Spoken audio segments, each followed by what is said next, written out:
कार्तिक महात्म का ये छठा अध्याय है। कथा को बहुत ही मन से सुनना चाहिए और सुनाना चाहिए। बहुत ध्यान से सुनना और सुनाना दोनों ही चाहिए। तो चलिए कथा प्रारंभ करते हैं। नारद बोले, 2 घड़ी रात्रि रहते तिल, कुश, अक्षत और चंदन आदि लेकर जलाशय अर्थात नदी, तगाड़ आदि के समीप स्नान से निवृत्त जाएं। मनुष्यित और प्राकृतिक नदी में अथवा संगम में स्नान का क्रमशः 10 गुना फल है और तीर्थ में इससे दुगना फल कहा है। विष्णु भगवान का स्मरण करके स्नान का संकल्प लें। फिर तीर्थ आदि देवताओं के निमित्त क्रम से अर्घ आदि का दान करें।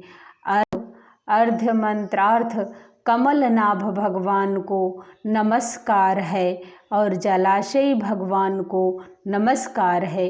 हे ऋषिकेश, आपको नमस्कार है। आप मेरे अर्घ को ग्रहण करो, तुमको नमस्कार है। वैकुंठ में, प्रयाग में और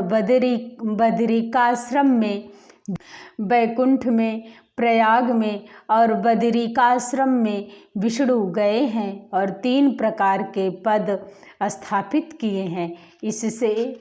इससे मुनि, वेद और यज्ञ इन सबों सहित जहाँ विष्णु के 3 प्रकार के स्थान कहा, वहाँ देवता मेरी रक्षा करें। देवेश, भगवान को ध्यान और नमस्कार करके मैं इस जल में स्नान करने को उद्धत हूँ। हे दामोदर, तुम्हारी कृपा से मेरा पाप नष्ट हो। अर्घ मंत्र। हे हरे, कार्तिक महीने में विधि पूर्वक नहाया हुआ मैं व्रती हूँ, अतएव मेरे दिए अर्घ को राधा सहित आप ग्रहण कीजिए। हे हिरण्यकश्यप का वध करने वाले, कार्तिक के महीने में नित्य तथा नैमित्तिक कर्म में मेरे अर्घ को आप ग्रहण कीजिए। व्रती पुरुष गंगा, विष्णु, शिव तथा सूर्य का स्मरण करके जल में प्रवेश करें। फिर नाभि पर्यंत जल में स्थित हो विधि पूर्वक स्नान करें। गृहस्थ तिल और अम्लों का चूर्ण लगाकर स्नान करें और विधवा स्त्री तथा सन्यासी को तुलसी की जड़ की मिट्टी लगा के स्नान करना विहित है। सप्तमी, अमावस, नवमी, दूज, दशमी और 13 को इन तिथियों में अम्ले के तेल और तिल को लगाकर स्नान न करें। पहले मल स्नान, बाद में मंत्रों से स्नान करें। स्त्री और शूद्रों को वेदोक्त मंत्रों से स्नान नहीं करने को कहा है। वे पुराण के मंत्र से स्नान करें। स्नान के मंत्रों भक्तों को आनंद देने वाले, जो भगवान देवताओं के कार्य के निमित्त रूप धारण किए थे, सब पापों को नष्ट करने वाले, वे भगवान कृपा करके वे भगवान मुझे पवित्र करें। विष्णु की आज्ञा पाकर कार्तिक व्रत करने वालों की सब देवता रक्षा करते हैं। इंद्र सहित वे सब देवता मेरी रक्षा करें। बीज रहस्य और यज्ञ सहित वेद मंत्र और देवताओं समेत कश्यप मुनि मुझे पवित्र करें। गंगा आदि सब नदियाँ और तीर्थ तथा जल के देने वाले 7 समुद्र समेत नदी और जलाशय मुझे पवित्र करें।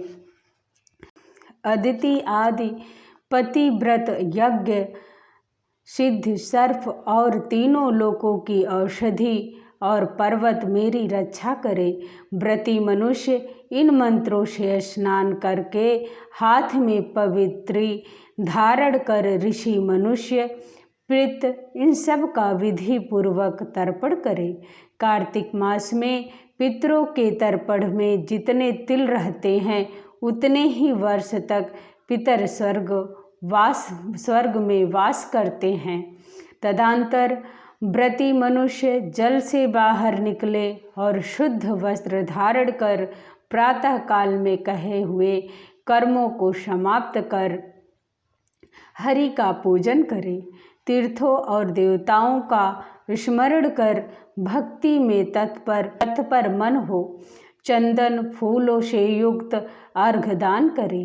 मंत्रार्थ व्रती और कार्तिक मास में विधि पूर्वक नहाया हुआ जो मैं हूँ सो मेरे दिए हुए अर्घ को हे हरे राधा सहित आप ग्रहण करें। तदंतर चंदन फूल तथा पानी से वेद पाठी ब्राह्मणों की भक्ति पूर्वक बारंबार नमस्कार करें। ब्राह्मणों के दाहिने चरण में तीर्थवास करते हैं और वेद उनके मुख में स्थित हैं और सब अंगों में देवता वास करते हैं।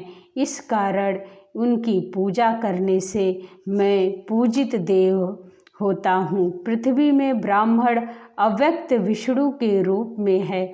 इस कारण कल्याण चाहने वाला पुरुष उनका अपमान करने योग्य नहीं है और न विरोध ही करने योग्य है। हे तुलसी के देवताओं द्वारा तू पहले निर्मित की गई और मुनीश्वरों द्वारा पूजी गई। हे हरि की प्रिय तुम मेरे पापों को दूर करो। इसके बाद स्थिर मन जो पुराण संबंधी हरि की कथा सुन भक्ति युक्त व्रती मनुष्य फिर से उन ब्राह्मणों की पूजा कर पहले कही हुई सब विधि को जो भक्तिमान मनुष्य भली भांति करता है वह विष्णु के सलोकता को प्राप्त होता है। रोगों को दूर करने वाला और पापों को नाशक उत्तम बुद्धि को देने वाला और पुत्र धन आदि के साधक तथा मुक्ति का कारण रूप ऐसा हरि को प्यारा कार्तिक व्रत है उसको छोड़कर और दूसरा नहीं। इति भाषा टीके सहिते कार्तिक महात्म्ये षष्ठोऽध्याय समाप्तः।